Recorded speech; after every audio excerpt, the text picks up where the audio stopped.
chacun de mes livres, il y a un truc comme ça, un truc vrai, qui n'est pas un fait divers, mais qui est un truc qui est vraiment arrivé. Dans Stigmate, j'avais un beau-frère qui est décédé maintenant, qui était procureur de la couronne, qui me racontait un jour comme ça, j'avais peut-être 23, 24, 25 ans, là, ça fait 50 ans de cette histoire-là. Alors Gilles, mon beau-frère, me raconte qu'un de ses amis policiers allait voir en prison un gars qui avait fait, qui était en prison pour la vie. Mais en prison, il s'auto-mutilait. Puis le psychiatre ou le médecin de la prison supposait que le gars faisait ça parce qu'il s'auto-punissait pour un autre crime qu'il avait commis, mais qu'il ne voulait pas avouer. Un crime trop abominable. Alors, le psychiatre avait demandé au policier, peux-tu visiter cet homme-là et le faire avouer?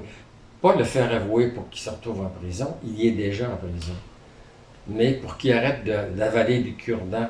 Il avait avalé une fourchette, il se graffinait avec des clous, avec des cailloux, il avalait n'importe quoi, des produits pour l'entretien ménager, il se blessait. Alors, il se retrouvait à l'hôpital plusieurs fois par année. Des fois même, ils ont été obligés de l'opérer. Alors, pour qu'il arrête de faire ça, il dit, fais-le avouer, je pense que ça va mettre un terme.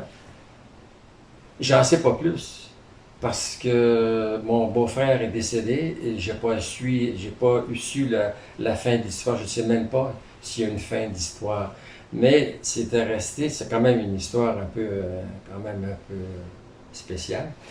Et récemment, il y a quelques années, moi j'ai une dermatologue, j'ai des petits trucs dans les cheveux et ma dermatologue me dit, ah, moi j'ai travaillé en prison souvent parce qu'en prison, il y a énormément de maladies de peau.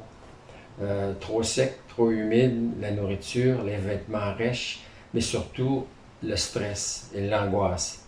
Et ça, les prisonniers, ben, ils ont ça se met à piquer, là, ils se grattent. Et là, si ça se gratte, ici, ils se grattent, ça s'aggrave. Et là, ils développent une maladie de peau, eux-mêmes en s'auto-mutilant ou en se grattant. Elle me disait, c'est vraiment assez fréquent pour qu'il y ait besoin d'un dermatologue. Alors ça aussi, c'est un renseignement. Alors, Gilles, plus ma dermatologue, plus le policier, ça commence à faire une histoire qui a mijoté pendant 50 ans. De temps en temps, je racontais ça à des parents et amis. Et ben, il y a 3 ans, je me suis dit, ben, je vais l'écrire.